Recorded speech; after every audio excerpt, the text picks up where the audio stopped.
Hello YouTube, Brandon from Zoid Industries here with a brand new, albeit late, because I had to get my dad to loan me this here camera, ZI Weekly News. Is the only news segment thingy that I do on my channel where I talk about sci-fi, science, gaming, channel updates, and more. So, with that out of the way, let's get on to the articles. Wait, you probably couldn't understand that last bit. With that out of the way, let's get on to the articles. Oh, guess you could have. Ignore that last section. Our moon is much older than anyone believed. Okay, then on to the main body of the article. For decades, scientists have been of the belief that the moon, Earth's only natural satellite, was 4.5 billion years old. According to this theory, the moon was created from a fiery cataclysm produced by a collision between Earth with a Mars-sized object named Theia, roughly 100 million years after the formation of primordial Earth. But, according to a new study by researchers from UCLA, who re-examined some of the Apollo moon rocks, okay. Sorry for the camera angle and glare off my glasses. It's just something we'll have to deal with. Mainly because I have no place to mount this camera to where you can clearly see my face while filming.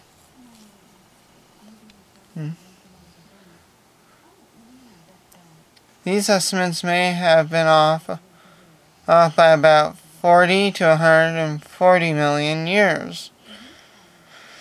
Far from simply adjusting our notions of the moon's proper age, these findings are also critical to our understanding of the solar system and the formation and evolution of its rocky planets.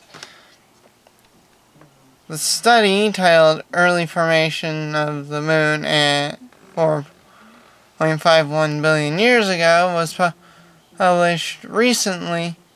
This study, I already gave you the title, was published recently in the journal Science Advances, led by Melanie Barboni? Ugh, I'm butchering that name. A lot. Oh, hey. From up here, the glare's not so bad. I had off my glasses.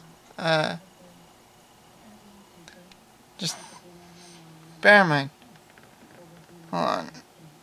I have a cup behind the camera. Let's see. No, that's not gonna work. Darn it. How about on top of the computer? Just gotta find the balance point. Okay. Yeah, you guys can clearly see me. There's glare in my glasses, obviously, but no.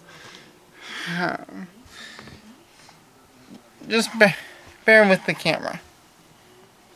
For live action stuff until I can probably get a webcam set up on top of the computer, which is now hooked up to the internet. And that's a plus.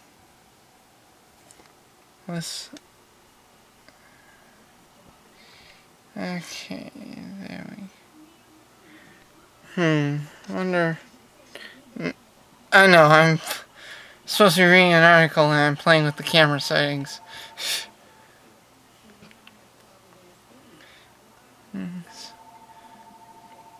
a professor from Department of Earth, Planetary and Space Sciences is at UCLA.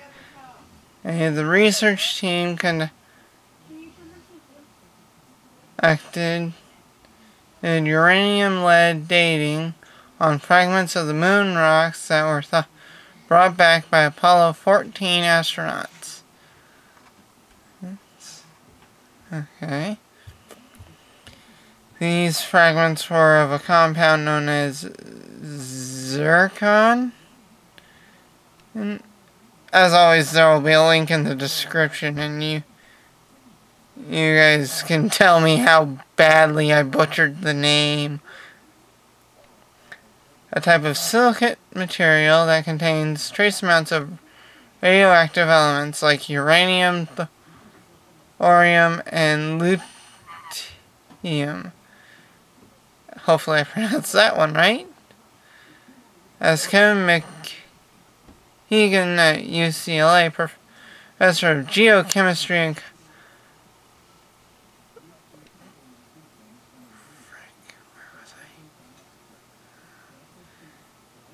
cosmochemistry, apparently that's a thing, and a co-author of the study, explained zircons are nature's best clocks. They are the best mineral in preserving geological history and revealing where they originated. Yeah, I know, I'm still messing with the camera over there.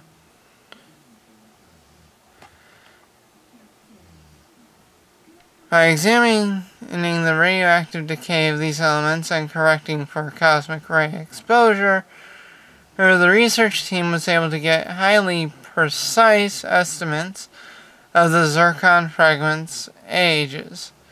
Using one of UCLA's mass spectrometers, they were able to measure the rate at which the deposits of uranium in the zircon turned into lead, and the deposits of lithium turned into hafnium. What the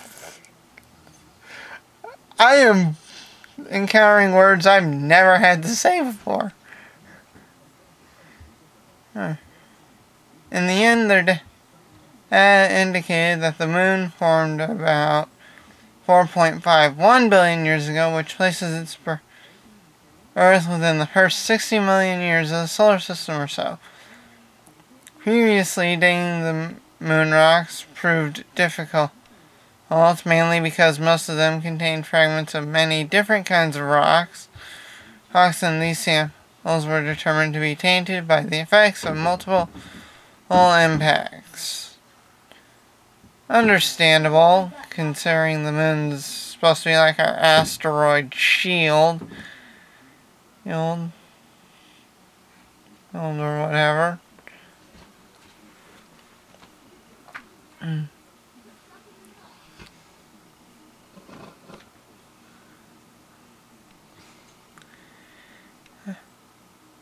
However, Barboni and her team were able to examine 8 zircons, ones that were in good condition. More importantly, these silicate deposits are believed to have formed shortly after the collision between Earth and Theia, when the moon was still an unsolidified mass covered in oceans of magma, and these oceans as these oceans gradually cooled, the moon's body became differentiated between its crust, mantle, and core.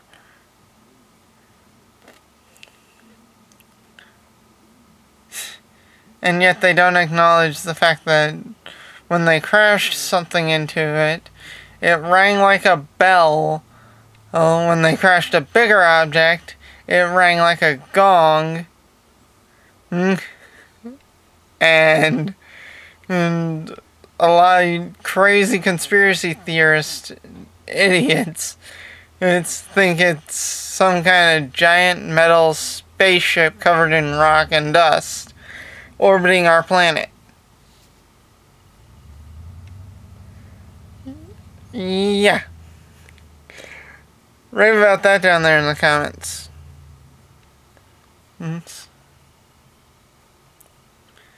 Because zircon minerals were formed during the initial magma ocean, uranium-lead dating reaches all the way back to a time before the moon became a solidified mass.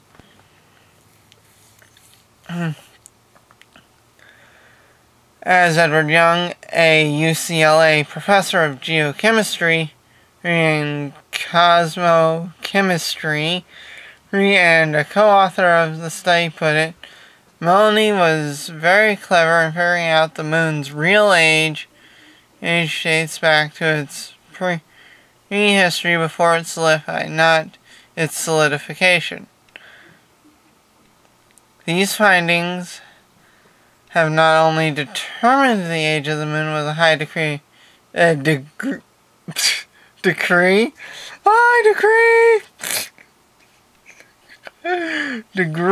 of accuracy, and for the first time, it also has implications for our understanding of when and how rocky plains formed within the solar system.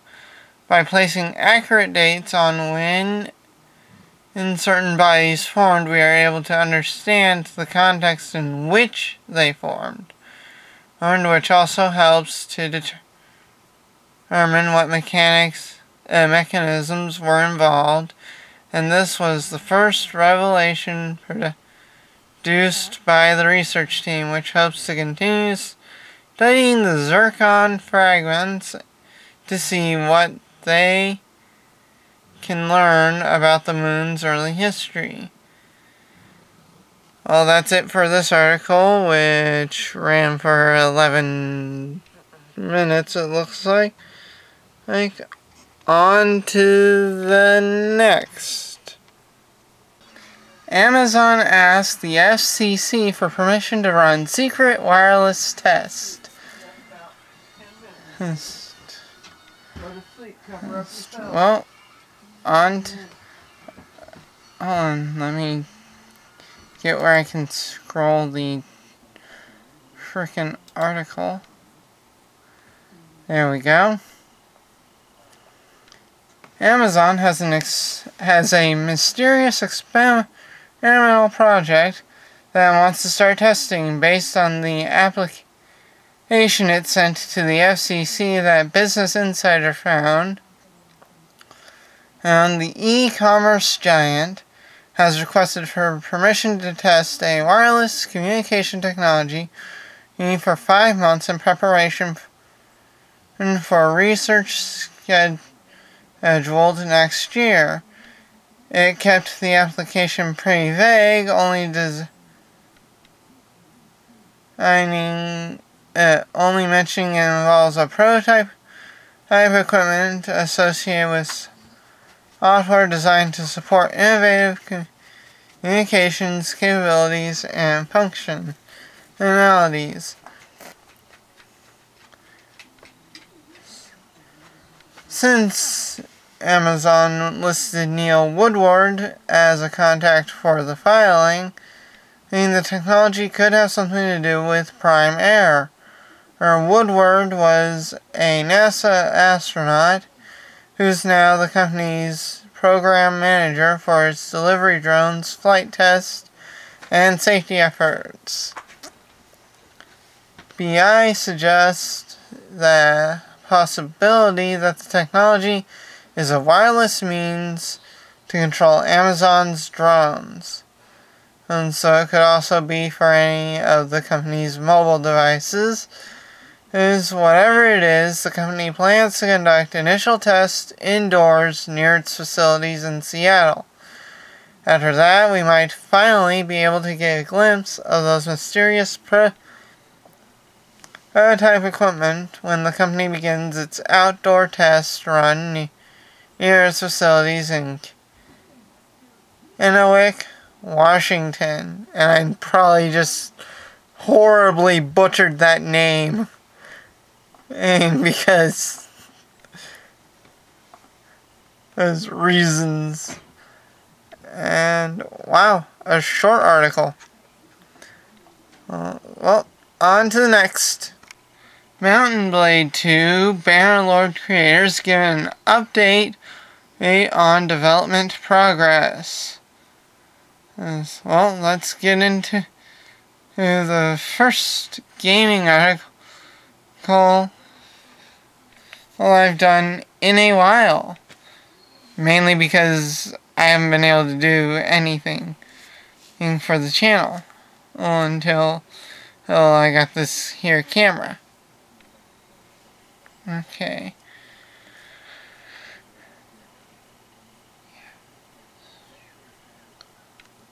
Frank Elliott, perhaps better known as World's community manager, Captain Lust. Nice username there. I approve.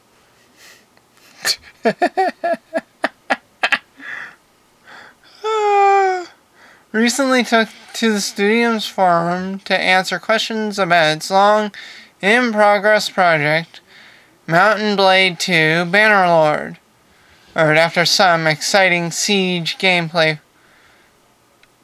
footage last year, information about the game has been a bit slow in coming, and so it's good to hear that development is proceeding according to plan.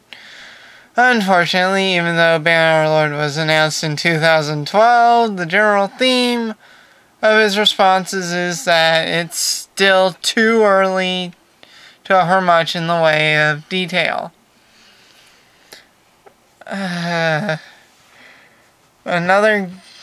Let's just hope that the picture I'm looking at, which I might be able to somehow throw up here. If not, it'll be on the page, linked in the description. 1 second, guys. I got something I need to deal with. Back in a sec. I'm back. Regarding the studio's efforts on improving combat systems, for instance, he said, Hale Worlds is working on everything, really. Just making combat look and feel great in every sense. He provided a more detailed response to questions about character aging and mortality, a feature that's been mentioned but not in detail, but ended up in roughly the same place. Unfortunately, it's not the right time or really the right platform to talk about unrevealed aspects of these features. Nothing is a guarantee, and although we try to avoid it, everything has the potential to be changed entirely or dropped altogether. Such is the nature of game development. And he wrote, however, we have made every effort to ensure that features we mention are either fully or partially implemented or planned with a very high degree of certainty, which isn't a response to the actions of or reactions to actions of any other company. It has always been our approach. We don't just mention things without consideration, and permanent character death is still something you can expect to see in the game.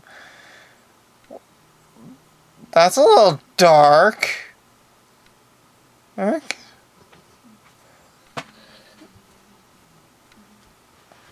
Oh hey, a YouTube video. I can add to my watch later and link you guys to. There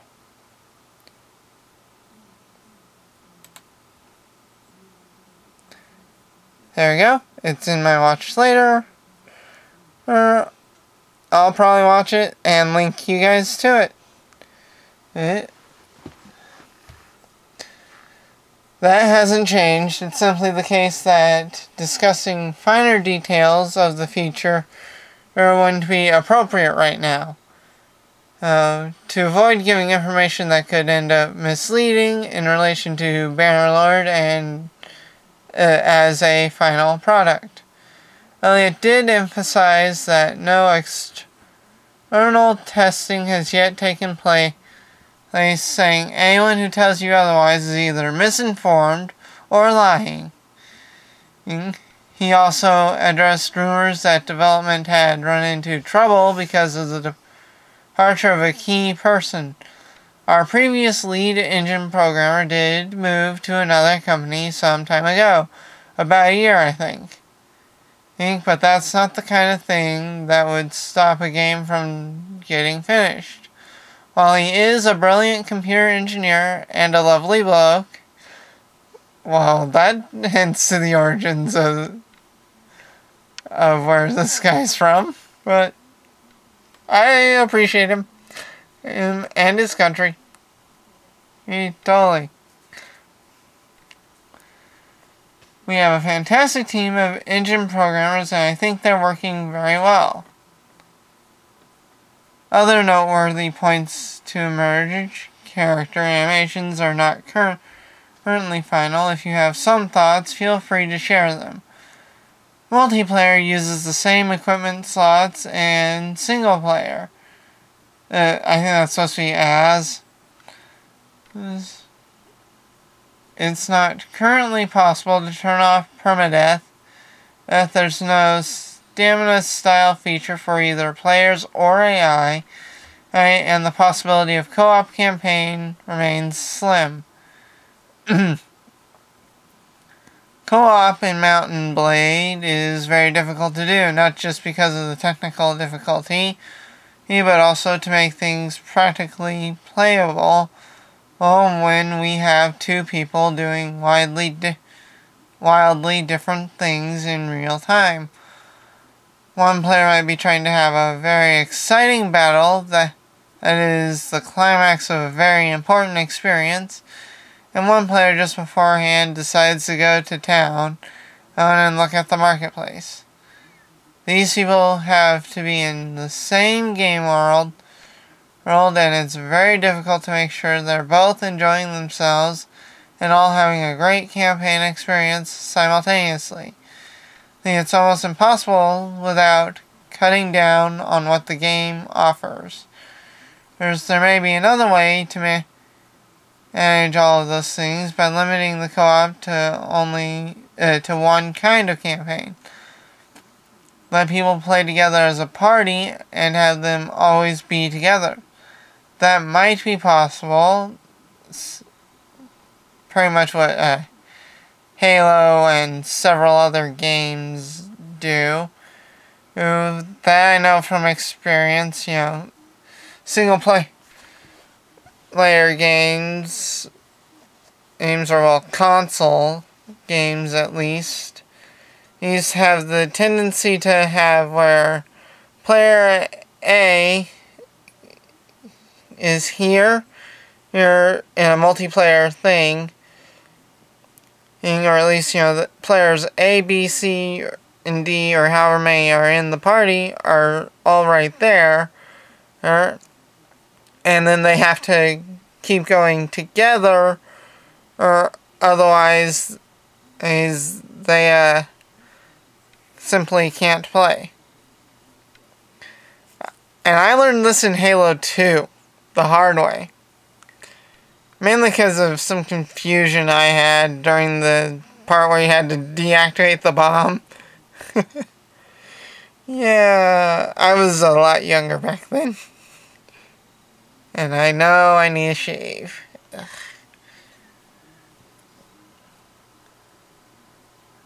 Okay. And that may be the only kind of co-op we can deliver. It's something we're experimenting with and that we have worked on. We'll only officially announce something if we can make it 100% efficient and fun to play through. And finally, an estimated playable due date a playable date, or more precisely a lack thereof, in response to a post asking if Mountain Blade fans could expect to have something in their hands within the next 2 months. Elliot wrote, "Really can't talk about dates at all. Well, I want to say that it's looking at least a little early, though, to be honest." Well, at least he's honest. It's about where they are in the development. And that's the end of the article. On to a bit of a channel update.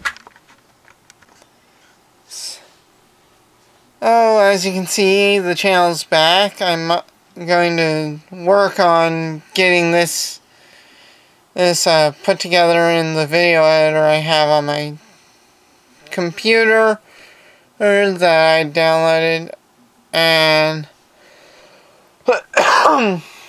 then tomorrow will be the sub shout-out Sunday. Okay. I'm still working on getting gameplay stuff going for the channel. And at the moment, that's pretty much it. And so please like, comment, and subscribe. See you on the battlefield.